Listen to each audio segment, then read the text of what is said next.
Hey! Sangjun was not asleep. His eyes were closed, his breathing deliberate and measured, his tattooed hands resting against the armrests of his custom Italian leather chair. To anyone entering the study, he appeared like a man of violence caught in an unguarded moment of exhaustion. But beneath those eyelids, Sangjun was completely conscious, watching, calculating, and waiting for confirmation. At 45, Sangjun controlled one of the most ruthless Korean organized crime syndicates on the West Coast. He commanded smuggling routes, underground gambling operations, and protection territories that stretched across 5 counties.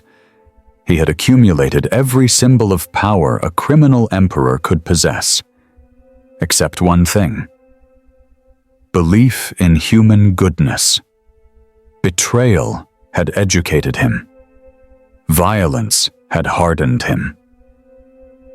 His own brother had attempted to murder him over territory disputes. His most loyal enforcers had sold intelligence to rival families for cash. Even the people he employed in his home had tried to steal from him: jewelry, documents, anything they could carry. Sangjun had concluded that every soul could be purchased. Create the right conditions, temptation visible, consequences removed, opportunity presented, and any person would expose their true corrupt nature. Tonight, he had engineered the perfect experiment to prove it. The wall safe stood open. $50,000 in crisp $100 bills sat exposed under soft lighting. A 9-year-old boy had been left alone in the room, and a seemingly unconscious crime boss appeared completely vulnerable. The test was set. The trap was armed. And Sangjun was certain he already knew how this story would end. Before we begin, I'd like to ask you for a small favor. Please subscribe to the channel. It helps us more than you can imagine and keeps these videos coming. Now let's dive in. Emmy Godfrey had learned to recognize danger by its silence. At 37, widowed for 6 years and employed as a maid in homes where she was expected to exist without being noticed, she understood that the quieter a space became, the more lethal the consequences of a single mistake. This morning, that understanding had become a prayer she whispered while gripping Dennis's small hand as they approached the service entrance of Sangjun's estate. Her childcare had collapsed overnight. Her sister, who normally watched Dennis after school, had been hospitalized with pneumonia. Emmy had called every backup option in her phone until her hands shook, but 9-year-old boys cannot be left alone in a 1-bedroom apartment in their neighborhood, not if you wanted to find them alive when you returned. She had no choice. Dennis would have to come to work with her, and she would have to make him invisible. "Baby, listen to me." Emmy knelt in the service hallway, both hands on Dennis's shoulders, her voice barely above a whisper. "You cannot make a sound. You cannot touch anything. You cannot let anyone see you unless I'm standing right next to you. Do you understand?" Dennis nodded, his wide brown eyes reflecting a seriousness beyond his years. He had learned early that his mother's fear was a language that required obedience, not questions. "I mean it, Dennis. Not a sound." "I promise." "Mama." The other staff members noticed immediately. Maria, the head housekeeper, pulled Emmy aside in the kitchen with a grip that left marks. "Are you insane? If he sees that boy, if he even knows there's a child in this house—" "I had no choice," Emmy whispered, her voice breaking. "Then keep him away from the 2nd floor, especially the study. Mr. Sangjun is working from home today." Maria's eyes carried a warning that transcended words. "That room is forbidden territory. If the boy wanders, if he touches anything, if he makes Mr. Sangjun aware of his existence, I cannot protect you. No one can." Emmy felt the familiar weight of poverty settling across her shoulders like a chain. She was one paycheck from homelessness, one mistake from destruction, and she had just brought her son into a house where mistakes were not forgiven. She found Dennis in the corner where she had left him, silent and still as a statue, and prayed that invisibility would be enough. Emmy's hands trembled as she gripped the brass handle of the study door. In 3 months of working in this mansion, she had cleaned every room except this one. The other staff had warned her in whispers during lunch breaks. Never enter without permission. Never touch anything. Never let your eyes linger too long on what you see. The study was Sang-jun's sanctuary, and sanctuary implied something sacred. But there was nothing holy about the man who ruled from behind that door. She had no choice. Dennis stood beside her, his small hand wrapped around 2 of her fingers, his backpack still strapped to his shoulders. The emergency childcare closure had left her desperate, and desperation made people take risks they would never otherwise consider. She pushed the door open slowly, the hinges silent and perfectly maintained, and stepped into wealth that made her throat tighten. The study was vast, lined with dark wood paneling and leather-bound books that had probably never been opened. Soft amber light fell across Persian rugs worth more than she would earn in 5 years. And there, reclined in his Italian leather chair near the window, was Sang-jun himself. His eyes were closed, his breathing deep and rhythmic, his tattooed hands resting motionless against the armrests. He appeared unconscious, perhaps asleep after a long night of whatever dark business occupied men like him. Emmy's breath caught when she saw the wall safe. It stood open, fully exposed, glass shelves gleaming under interior lighting. Stacks of cash sat arranged in neat bundles, hundreds visible on every bill, more money than Emmy had seen in her entire life. $50,000, possibly more, displayed like it meant nothing to the man who owned it. She grabbed Dennis by both shoulders, her grip urgent, her voice barely above a terrified whisper. "You stay in that corner. You do not move. You do not look at anything. You keep your eyes on the floor and your hands in your pockets. Do you understand me?" Dennis nodded, his eyes already wide, already taking in the impossible wealth glowing against the dark wall. He had never seen anything like this. Neither had she. Emmy released him and moved toward the mahogany desk with her cleaning supplies, her movements careful and silent. Behind her, Sang-jun's breathing remained perfectly controlled, deep and steady. The rhythm of a sleeping predator. But predators never truly sleep. They wait. Emmy's hands trembled as she guided Dennis into Sang-jun's private study. The room felt like a mausoleum, dark wood paneling, heavy silence, air thick with expensive cologne, and something else she couldn't name. Fear, maybe, or power consolidated into atmosphere. "Stay in that corner," she whispered, her voice barely audible. "Don't touch anything. Don't look at anything. Don't even breathe loud." Dennis nodded, his small frame pressed against the wall near the door. His mother had never sounded like this before. Not scared, but terrified. He watched her move through the room with the careful precision of someone defusing a bomb, her cleaning cloth touching surfaces as gently as if they might explode. Then Dennis saw him. The man in the leather chair, slumped at an awkward angle, completely still. Tattoos crawled up his neck like dark vines. His silver hair caught the dim light. One arm hung limp over the armrest. He looked important, He looked dangerous. He looked asleep.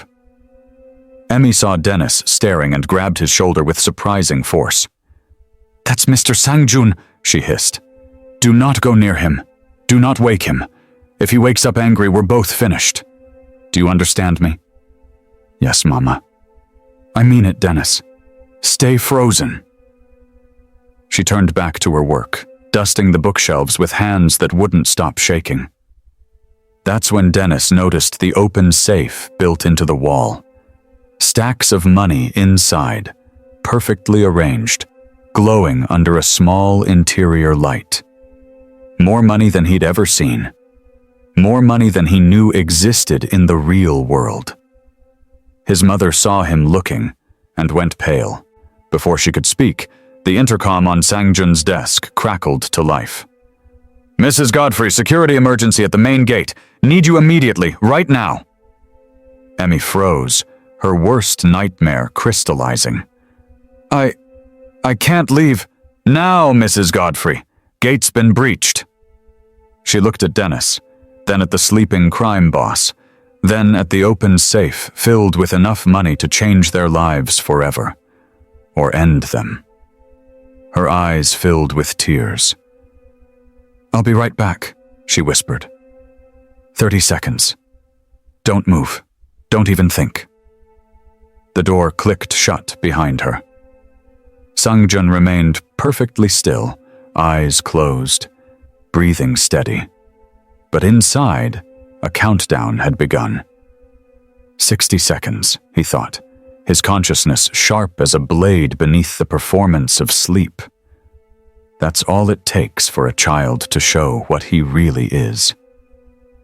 30 seconds to notice the money. 30 more to decide greed is stronger than fear. The boy was alone now, unsupervised, unwatched. "Now we find out what you're really made of, boy." Dennis stood frozen in the corner where his mother had left him, his small hands pressed against his sides. The room felt too large, too quiet, too full of things he had been trained never to touch. His eyes moved to the open safe, the stacks of money glowing under the recessed lighting like something from a movie. He had never seen that much cash in one place. For 3 seconds, maybe 4, he stared at it with the natural curiosity of a child who understood that money meant safety, food, and keeping the lights on. Then his gaze shifted to the man in the chair. Sangjun's internal countdown had already begun. 10 seconds until the boy approaches the safe. 15 until he touches it. 20 until I have my proof. He kept his breathing shallow and irregular, his body slumped at an awkward angle to sell the illusion of unconscious vulnerability. His neck was deliberately twisted against the headrest. One arm hung limp over the armrest, fingertips nearly brushing the floor.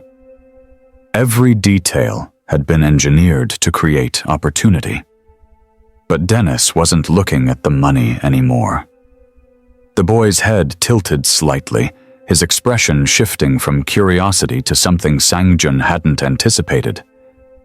Concern. Dennis took one step forward, then stopped. Not toward the safe, toward the chair. His small face was creased with the same worried focus Sangjun had seen on doctors, on people who cared whether someone lived or died. What is he doing? Dennis took another step, his eyes locked on Sangjun's chest. Watching it rise and fall in the uneven rhythm Sangjun had carefully constructed. The boy's lips pressed together. He glanced back at the safe once, briefly, then returned his attention entirely to the slumped figure in the chair. Sangjun's confusion ignited into something close to alarm. The money is right there. 10 steps. $50,000. Why isn't he? Dennis moved closer, slowly, the way a child approaches something fragile or hurt. His focus was absolute. He wasn't checking to see if Sangjun was faking. He wasn't calculating angles or planning theft. He was studying the awkward twist of Sangjun's neck, the dangling arm, the labored breathing that reminded him of his grandfather in the final weeks before the hospital. Something was wrong with the man in the chair. And Dennis had completely forgotten about the fortune behind glass. Dennis moved closer, but not toward the safe. His small sneakers made no sound against the Persian rug as he approached the chair where Sangjun sat slumped at an unnatural angle. The boy's focus wasn't on the fortune glowing behind glass. It was on the way Sangjun's neck twisted uncomfortably against the leather headrest, the shallow rise and fall of his chest, the slight wheeze in his breathing that reminded Dennis of something terrible. His grandfather had breathed like that before he died. Sangjun felt the shift in air pressure as the child drew near. His internal countdown accelerated. Any second now, small fingers would reach toward the cash. The inevitable theft was about to confirm everything Sangjun had spent 45 years learning about human nature. He prepared himself for the satisfaction of being proven right, for the justification to destroy 2 more lives, for another brick in the wall he had built around whatever remained of his soul. Then Dennis touched his forehead. The contact was so gentle that Sangjun almost flinched, a small, warm palm pressed against his skin with the careful tenderness of a child who had watched his mother care for sick people, who had learned that touch could comfort instead of harm. Dennis wasn't checking for weapons or valuables. He was checking for fever. Sangjun's carefully controlled breathing nearly stopped entirely. His mind, trained to predict violence and calculate advantage, short-circuited. This wasn't supposed to happen. The script was wrong. The child was supposed to be reaching for money, not reaching for him. Dennis's fingers moved to Sangjun's collar, which had twisted during his staged collapse. The boy adjusted it with the same careful precision, trying not to disturb what he believed was much-needed rest. His movements carried the muscle memory of a child who had straightened his mother's uniform collar 1,000 times before she left for work, who understood that small acts of care mattered. "You don't look good, mister," Dennis whispered, his voice barely audible, thick with genuine worry. "You're breathing funny like my grandpa did when he got real sick. Maybe somebody should get you a doctor or something." Sangjun sat frozen in his chair. A man who had orchestrated executions without hesitation, who had buried enemies and former friends with equal efficiency, completely paralyzed by the weight of a 9-year-old's compassion. Every mathematical certainty he had constructed about human corruption was cracking like ice under pressure. The fortress of cynicism he had built brick by brick through decades of betrayal was developing fissures he couldn't control. The boy wasn't supposed to care. Nobody was supposed to care. Not anymore. Not ever again. But Dennis did. Emmy burst through the study door, her face drained of color, chest heaving from her sprint up the marble staircase. She froze when she saw Dennis standing exactly where she'd left him, hands clasped behind his back, eyes wide but obedient. Relief flooded through her for exactly 3 seconds before Sangjun's eyes snapped open. He rose from the chair with theatrical slowness, his gaze moving from the boy to the mother with calculated precision. When he spoke, his voice carried the weight of a judge delivering sentence. "Your son broke a Ming Dynasty vase while you abandoned your post. 14th century. Authenticated. $8,000. Emmy's knees buckled. She caught herself against the doorframe, one hand pressed to her chest as though trying to hold her heart inside her body. "Mr. Sang-jun, please, Dennis would never. He was standing right there. He didn't move. I swear to God, he didn't." "The pieces are being photographed for insurance purposes as we speak." Sang-jun's tone remained flat, surgical. $8,000. Immediately. The word immediately shattered something inside her. Emmy dropped to her knees, hands clasped in front of her like a woman at an altar. "I have $347 in my account. It's everything. You can have all of it. Every penny. And I'll work without wages, Mr. Sang-jun, for as long as it takes. A year, 5 years, however long you need. Just please don't fire me. Don't call the police. My son didn't mean any harm, I swear on my life." Sang-jun watched her grovel with the detachment of a scientist observing bacteria through a microscope. This was the moment. The breaking point where desperation would reveal her true character.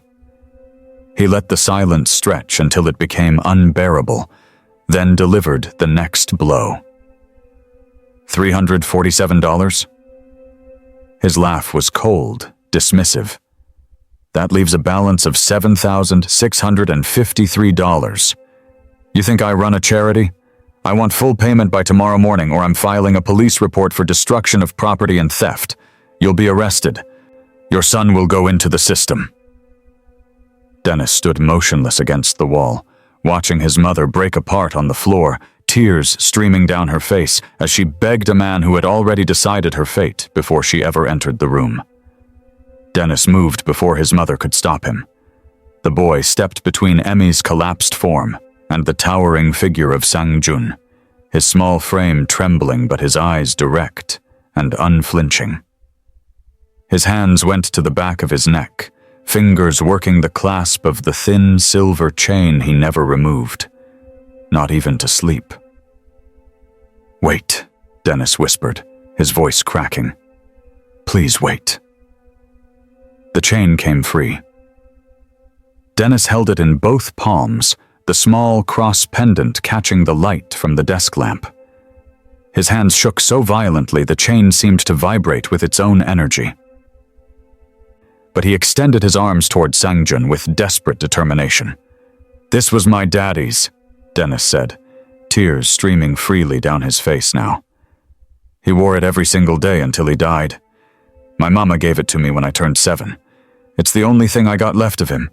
The only thing that proves he was real and that he loved me." Sang-jun stood frozen, unable to move, unable to breathe, unable to process what he was witnessing. This was not in the script. This was not how corruption was supposed to reveal itself. The child was supposed to take, not give, supposed to steal, not sacrifice.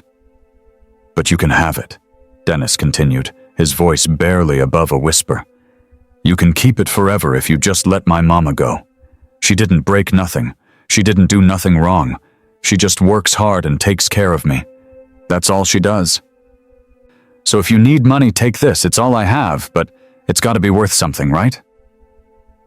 The boy stepped closer, holding the chain out like an offering at an altar. "Please, sir, just let my mama keep her job. We need it. We need it real bad." Sang-jun looked down at the pendant suspended from Dennis's shaking hands. Silver. Cheap metal. Maybe worth $40 at a pawn shop. Offered by a 9-year-old boy in exchange for his mother's freedom from a debt that never existed, to pay for a vase that was never broken, to satisfy a test designed by a monster who called himself a man. In that moment, Sang-jun saw himself with absolute clarity. Not a businessman, not a survivor, not even a criminal.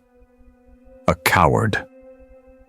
A broken coward who had spent 45 years proving that souls could be bought because he was too terrified to believe they couldn't be.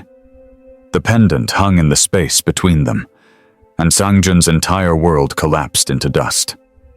Sang-jun's hands were shaking. At 45 years old, having ordered violence that most men couldn't imagine, having stared down rival bosses across negotiation tables slick with implied threats, having buried people he'd once called brothers. His hands had never trembled. But now, watching a 9-year-old boy hold out a dead father's silver chain with fingers that hadn't stopped shaking since he'd unclasped it, Sang-jun felt something inside his chest crack open like a dam that had been holding back decades of poison. "Stop." His voice came out broken, barely recognizable. "Put it back on." Dennis froze, confused. Emmy looked up from her sobbing, mascara streaked down her cheeks, her eyes red and swollen from begging. "There is no vase." Sang-jun couldn't meet their eyes. He stood, moved to the window, his tattooed hands gripping the frame like it was the only thing keeping him upright. "There was never a vase. I staged everything. The test, the safe, all of it." He turned, and for the first time in 20 years, tears tracked down his face. "I wanted to prove you were like everyone else. That you'd steal, that you'd fail, that there was nothing good left in this world worth believing in." Emmy's mouth opened, but no sound came out. Dennis clutched the pendant against his chest, protective, confused. "I was wrong." Sang-jun crossed to the wall safe and began pulling out the stacked bills, every $100 bundle, until his arms were full. He placed them in Emmy's lap, all $50,000. "This is yours. Not payment, not charity. Restitution for what I tried to do to your souls." He pulled out his phone, made a call. "Stephen, bring the education trust documents." "Yes, now."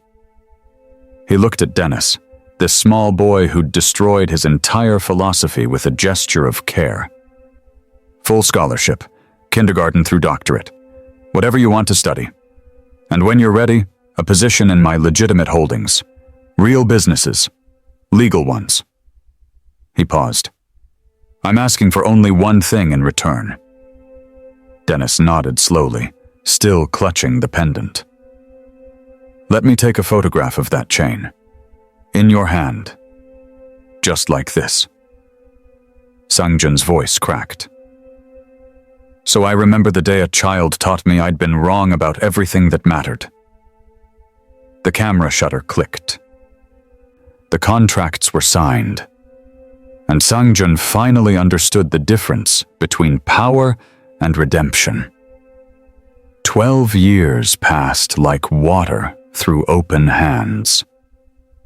Sang-jun died on a Tuesday morning in autumn, with Dennis sitting beside his hospital bed. The cancer had come quietly, without drama, giving him 6 months to arrange his affairs with the same precision he had once used to orchestrate criminal operations. He was 57. Dennis was 21, 3 months graduated from Stanford with dual degrees in business and ethics. Sang-jun's hand, paper thin and marked with fading tattoos, gripped Dennis's fingers. "You gave me 12 years I didn't deserve," he whispered. 12 years of knowing what grace tastes like." Then his breathing stopped, and the monitor flatlined, and the most feared man on the West Coast died forgiven. The will reading took place in the marble conference room of Sang-jun's attorney's office. 23 blood relatives filled the chairs, cousins, nephews, a half-sister who hadn't spoken to him in decades. They wore black and rehearsed grief, but their eyes tracked the attorney's briefcase like predators watching wounded prey. They had come for their inheritance. They had come to divide the empire. The attorney broke the seal and read the opening paragraph. Silence detonated across the room. "I, Sang-jun Lee, being of sound mind and body, do hereby bequeath my entire legitimate business holdings, valued at approximately $340 million, to Dennis Michael Godfrey, whom I name as my beloved adopted son and sole heir." The explosion came immediately. Shouting, accusations of manipulation, fraud, undue influence. A nephew overturned his chair.